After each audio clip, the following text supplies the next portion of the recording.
Hey guys, so I got first of all, it's been a long time. So I got a question asked the other day about how to go about retraining. So I'm going to give you guys a little bit of information on my retraining process, how it worked for me. I'll try and give you guys a little bit of information on how the retraining process kind of goes for, at least now, the way I understand it. So the first thing you want to do when you're trying to cross-train or retrain in the Air Force is know if you can, for one.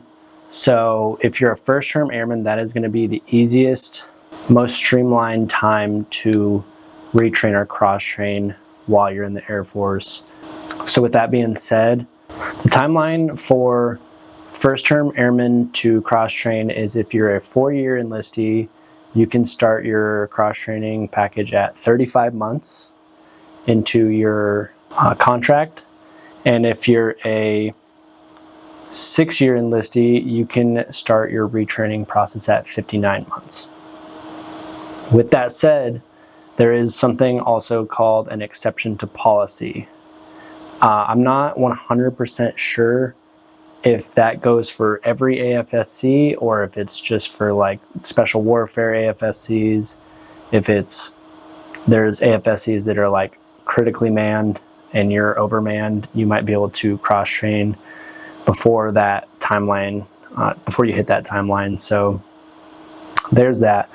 It's changed a lot since I went through the retraining process 5 years ago, but if you're looking for jobs to retrain into, the easiest and best way to find that out is to go to My FSS, then go to Career Management, and then Retraining. And when you go to the retraining page, you'll find the AFI that talks about, or the DAFI that talks about like the regulations for how to retrain, when you can retrain, the exception to policy letters, all that stuff. So there's a good bit of information in that reg, and trust me, if you are planning on retraining, you will get to know that reg very well. That being said, you don't have to just be a first-term airman to retrain.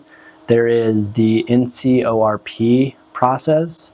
I'm unfamiliar with that process, so I would highly advise that if that's something you want to do, that you look into that and ask around. Maybe if you have other flyers around you, a lot of them have retrained into flying, so I would go and find someone who does that and ask them how the process was for them to retrain. So sorry, I don't have any information really on the NCORP retraining process. So I cross-trained from 2S, which is supply, and I believe fuels falls under that same AFSC, but I retrained from supply to be a Loadmaster. When I went through the process, I had to go onto the Air Force portal, do some digging, do this, that, and the other. And then I went to the retraining advisory, which had the list of all of the jobs that had availability to get in them. When I was going through the process, I was originally trying to retrain into something else. I was having a lot of difficulty with that. So I was getting to the point where I was going to fall out of my window to retrain. And I had a buddy who had told me that he had good luck retraining into the Special Missions Aviation job. So I was highly interested in that. I put Special Missions Aviation on the top of my list, and then on a whim I put Loadmaster, and then a couple other just random AFSCs, because I really just did not want to be in supply anymore. For flying jobs, you do have to get a flight physical. It can be a pain in the butt to go get a flight physical at some bases. It took me quite a while to get my flight physical, and then even when I did go and get my flight physical, there was complications with some part of my body, so I had to go get like extra tests done.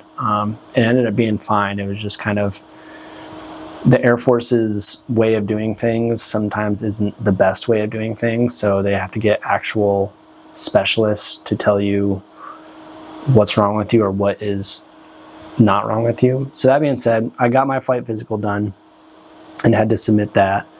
finally got picked up, and I got picked up in October of 2019, and I got my training rip, and my training rip was for like April of 2020. So fast forward to then, COVID happened. So my process for retraining was a little bit different.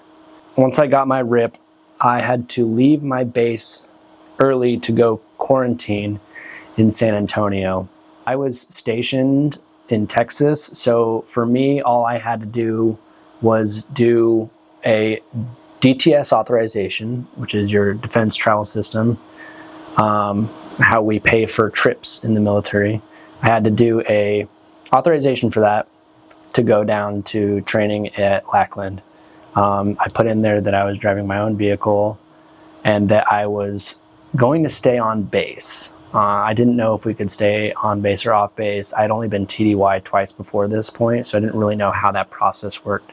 That being said, I would highly advise anyone who's retraining to look into non-availability if you do not want to stay on base.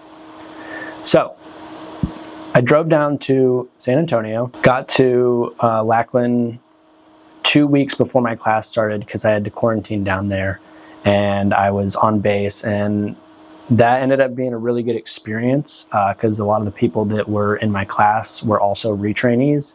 So we all were kind of in the, for lack of a better term, dorms on base, which was really cool because we all got to spend time together, get to know each other, study together if we needed it, and got to do all that. After I graduated from basic Loadmaster school, I went back to my base, and I basically awaited orders to go to both SEER and for load initial qual school at Altus Air Force Base.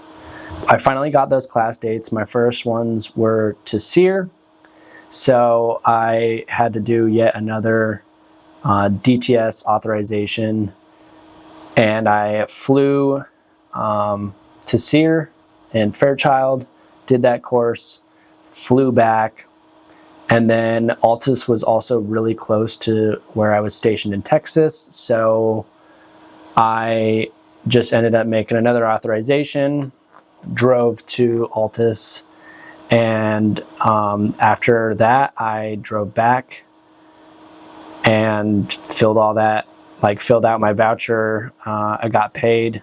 So you do get paid per diem when you go TDY to these locations. So I would highly advise, if you're not in a job that TDYs very often, to get yourself familiar with the defense travel system and also read up on the JTR, which is the Joint Travel Regulation, because that'll kind of talk about what is allowed, what isn't allowed for staying on or off base, how much per diem you're allocated, when you can get per diem allocated. If you go to a base and they have a DFAC and you're staying on base, you technically don't get paid your full rate. But if you go to a base and they do have a DFAC, but the DFAC is getting remodeled or whatever, then you get paid full rate and whatnot. So I highly advise for anyone retraining to get familiar with the DTS and to get familiar with the Joint Travel Regulation. To kind of recap the process from start to finish: apply to retrain, submit all the paperwork you need to submit, wait, and then you'll finally get a, hey, congratulations, you've been selected for whatever. Your training starts this day. Start looking into DTS, JTR. Call the schoolhouse. Sometimes they'll have good information on how to do things, especially for retrainees. They'll be like, hey, this is how you do this, blah, blah, blah. Call them, get some information from them. Try and find other people who have retrained. Get your RIP, go to your school, pass your school. If you have follow-on schools, rinse and repeat. When I finally finished, so when I was done with load initial qual school, I did go back to my base and I had to out-process before I PCS to my next base. That being said, you can also PCS en route.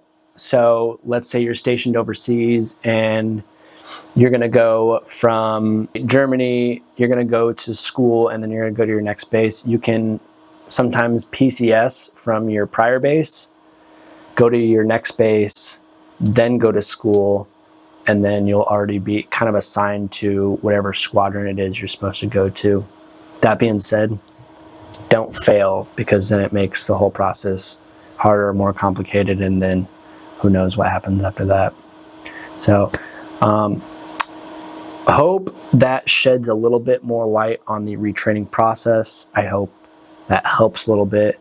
If you guys have any more questions in the future, I do reply to almost every comment when it comes to questions about the Loadmaster school, how Loadmaster life is, the retraining process. And I guess I shouldn't even call it Loadmaster, because now we're a mobility force airman. So I guess I may make another video on that process, but I'm not familiar with how school works for MFAs versus the legacy Loadmasters.